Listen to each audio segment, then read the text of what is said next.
низ Кимбалонг и Клидион, добивајќи информација дека најверојатно истата 1014 година Василий повторно ќе го направи тоа, решил да ја направи преграда токму по така наречениот царски пат.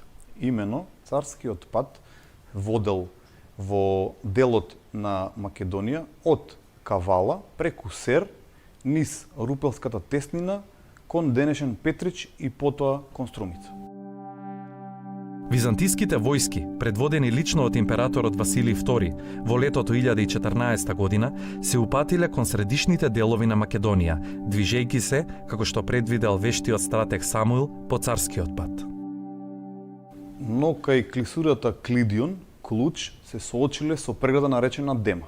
Така овие деми се познати во тактиката и во војувањето на македонската војска во средновековието, која што ја командувал Самуил, и тие достигнувале и до висина од десетици метри, се одбирале погодни терени, каде што главно се спојувале две планини. Денес во науката се уште не е утврдено каде точно се наоѓа ова место.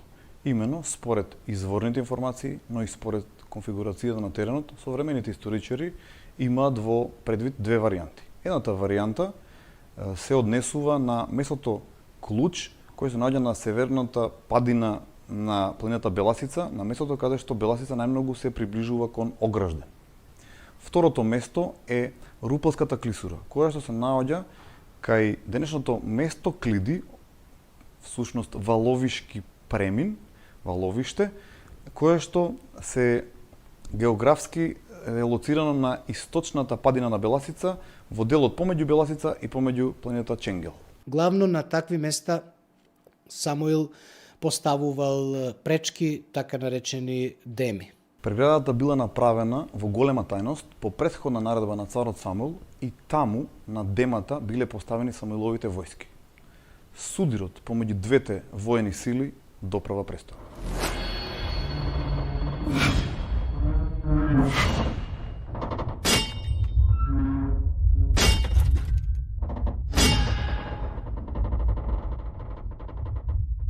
Битката на Беласица представува судир помеѓу македонскиот цар Самуил и византискиот цар Василий II.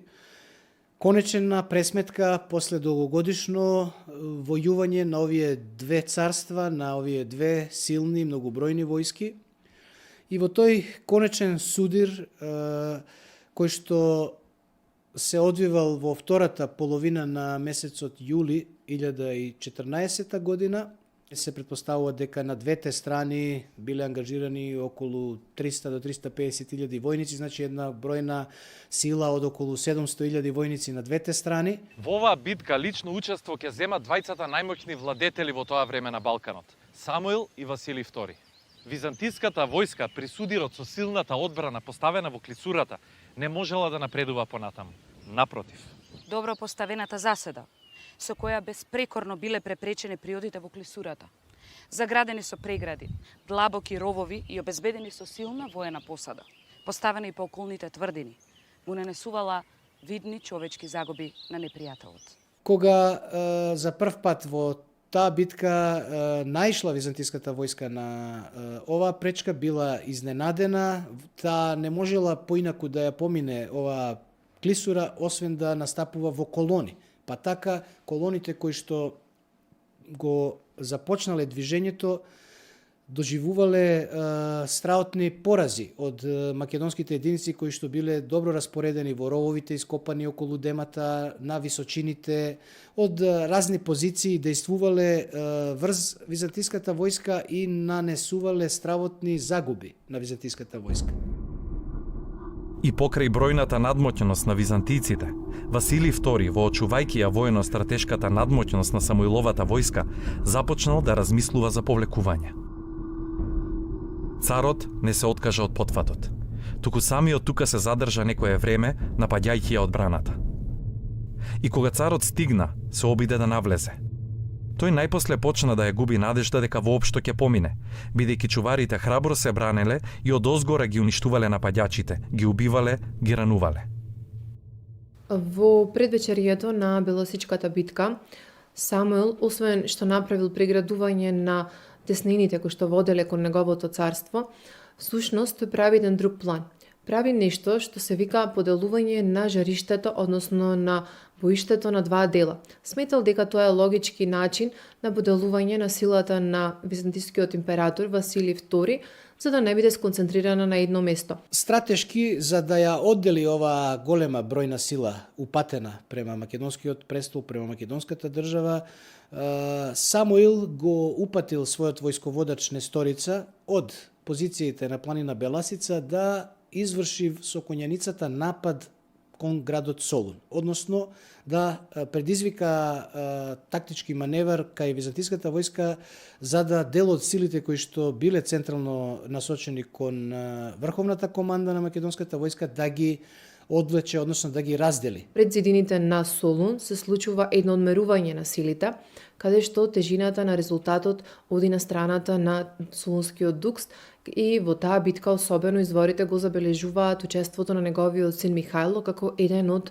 најспецифичните и највоинствените војсководители видени во тоа време. Теофилакт Вотанијат, во тоа време управник на Солун, успеал да ја порази македонската војска на војводата Несторица и да им нанесе големи загуби. Со овие воени трофеи, Теофилакт Никифор Вотанијат преку Серското поле стигнал до Клучката клисура, каде што византискиот император безуспешно се обидувал да ја придобие одбраната на Самуиловите војници. Победата на Солунскиот дукс видно му ја вратила надежта за успех на Василий. На тој начин Василий дополнително ги засилил своите воени активности за пробив на Демата. Меѓутоа, војниците кои што ја бранеле Демата продолжувале понатаму да се спротивставуваат на ревносниот непријател. Но набргу се случил пресврт во битката. Тоа било резултат на предлог на новиот византиски стратег неодамна поставен во Филипопол, Никифор Ксифија, кој учествувал во битката. Стратегот на градот Пловдив, Никифор Ксифи, имено му предложил на царот Василий византиската војска, најспособните, најодморните, да извршат заобиколување на планината Беласица и од тил, односно зад грб, да ја изненадат македонската војска и да ја нанесат порез. Никифор Ксифија на 29 јули 1014 година го пронашал планинскиот премин и заобиколниот пат преку Беласица. Потоа, по претходно договорен сигнал, му дал знак на Василий II за отпочнување на симултан напад врз војниците поставени на Демата. Одредот предводен од Никифор Ксифија со викотници и бојни извици удрил одзади во тилот на бранителите. Во тој момент, предпоставката на Никифор Ксифија за паника помеѓу бранителите се покажала мощно реална. Бранителите биле целосно изненадени и збунети. Тие веројатно помислиле дека новата бројна византиска војска доаѓа од спротивниот правец, а самите се нашле обколени од двете страни. Во тие моменти кога воената посада на преградата се разбегала и ја оставила небранета, Василий II со сите сили нападнал и ја пробил преградата. Главнината на византиската војска се споила со одредот на филипополскиот стратег и на тој начин одбраната на преградата била во потполност разбиена. Бранителите биле катастрофално поразени. Многумина од нив, опфатени од паника, станале лесен плен на византиците. Дел биле убиени при самиот пробив, а поголемиот дел биле заробени. Царот Самуил со неговите најблиски соработници, меѓу кои биле и неговиот син и престолонаследник Гаврил Радомир, како и неговиот внук Јован Владислав, се наоѓале во близина на Демата. Кога битката тргнала во неповолен тек, поточно кога Самуил го забележал византискиот одред како доаѓа од зад грб на бранителите, како што доликува на голем воин и народен водач, се упатил за да им помогне на своите војници. Но брзото напуштање на бојниот ред на бранителите како резултат на растечката паника го поколебале во тоа. Самуил сосема реално го увидел поразот кај Демата и решил да се повлече од бојното поле за да не падне и самиот во заробеништво. Едва и царот Самуил успел да ја спаси живата глава со помош на неговиот сил Гаврил Радомир, кој што го префрлил царот во градот Прилеп и успеал дел од тие сили кои што уште биле способни да војуваат, да ги заштити и да ги префрли во другите тврдини во Македонија. На Самуил едвам му појде од рака да ја избегне опасноста и да се спаси благодарение на помошта на синот, кој храбро одбивајќи ги напаѓачите, го качи на конј и го однесе во тврдината наречена Прилеп. Ромејската војска многумина уби, а уште поголем број зароби. Самуил едвам со бегство се спаси. Нивниот водач, наречен Самуил, треперејки побегнал, додека сите други му се подчиниле на царот и станале негови робови. Откако ја извојувале победата кај Беласица, Василий II го испратил Теофилакт во Танијат да го расчисти патот од Струмица до Солун, односно да ги урне препреките кои биле по патот. Откако се обидел тоа да го направи, Теофилакт во Танијат, тој бил пресретнат во една заседа од синот на Самуил, Гаврило Радомир, и бил убиен. Ваквото поставување заседа било дел од новата тактика на Самуил, бидејќи византиците и покрај пробивот на демата се уште немале извојувана целосна победа. Новата тактика на Самуил предпоставувала поставување на повеќе заседи и на тој начин изненадување на непријателот и нанесување перманентни воени порази. Солунскиот дукс, паѓајќи во добро поставената заседа, бил ликвидиран заедно со поголем дел од неговиот одред.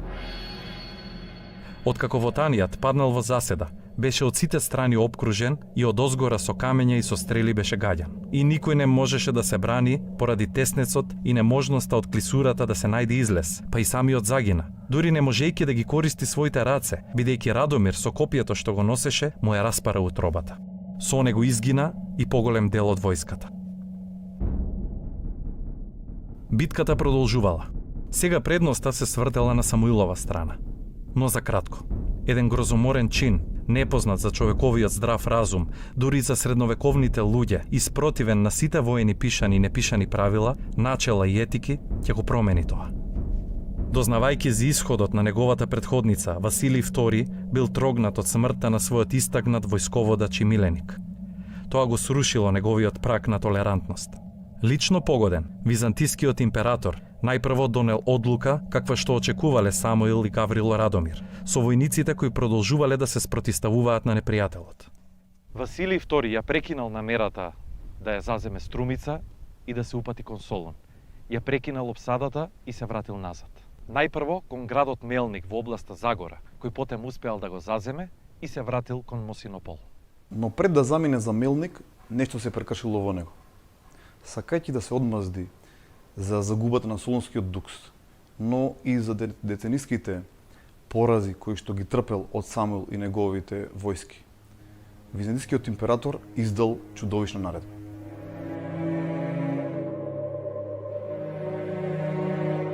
Заробените Самуилови војници да се ослепат, а само на секој 100 да му се остави по едно око, за да ги одведат ослепените кај Самуил.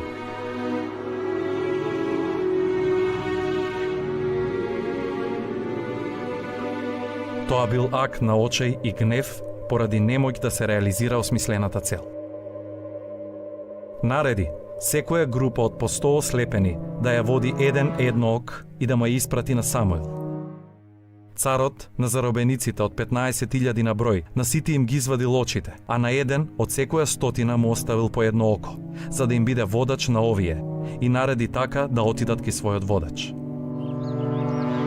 Бројот на заробените и ослепени Самуилови војници, според византиските историски вести, бил 14 до 15.000.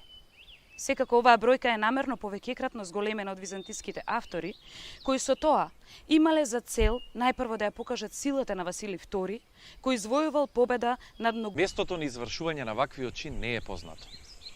Но кај населението во Струмичката област се зачувани народни преданија дека истиот се случил кај неколку села кои наводно и според таа случка и ги добиле своите имиња. Водоча, место каде што им биле извадени очите на војниците. Колешино, затоа што таму настанал страшен колеш. Костурино, по многуте костури поврзани со битката. Робово, затоа што сите биле однесени во робство. Како и легендата од селото Свидовица, каде што сите жени останале вдовици. Ослепените Самуилови војници се упатиле кон Прилеп, каде се наоѓал нивниот цар. Трагичната гледка на бројните ослепени војници била претешка за Самуил. Тој реагирал длабоко човечки. Неговото срце не можело да го издржи тоа. Оваа страхотна гледка придонела за да се влоши видно здравјето на царот Самуил. Тој добил срцев напад и удар, пошто бил пренесен во неговата прва и омилена престолнина Преспа, каде што мошне наскоро, на 6 октомври 1014 година, почина. Личната драма на Самуил со ослепените војници мошне сликовито ја објаснуваат византиските автори Скилица и Зонара.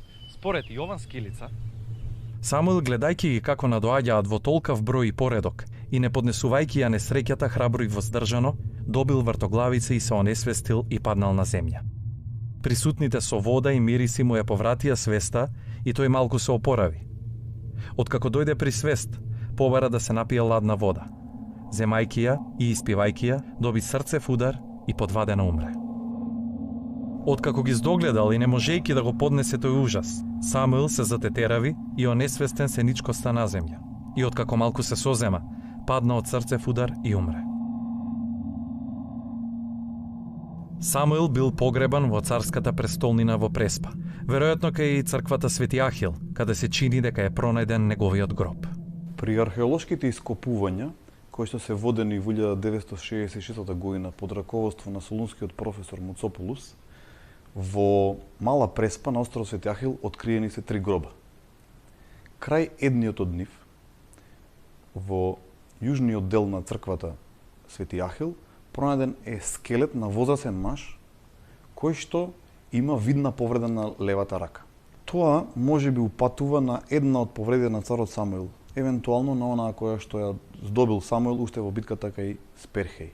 со смртта на Самуил не завршиле неволите на Василий II, а борбата за освојување на Македонија била далеку од својот крај. Неговата одисеја продолжила и во следните 4 години, кога Самуиловата династија ја продолжиле најпрво неговиот син Гаврил Радомир, а потоа и внукотот брат Јован Владислав. Таа завршила дури во 1018 година со целосно византиско подчинување на македонската земја и ликвидирањето на последните остатоци од Самуиловата држава.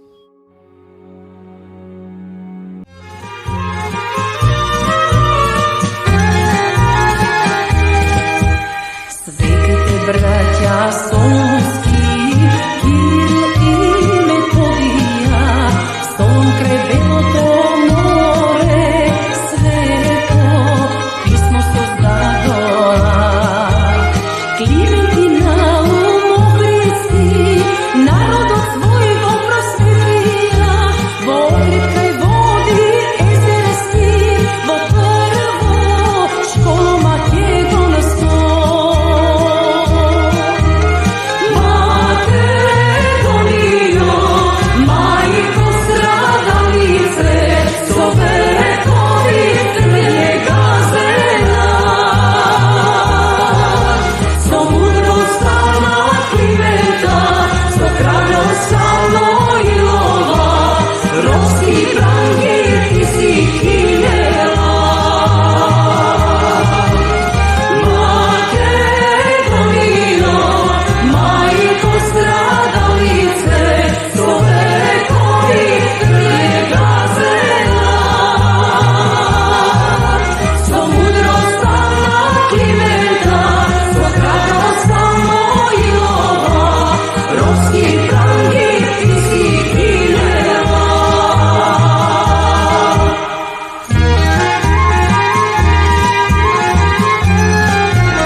Makedonska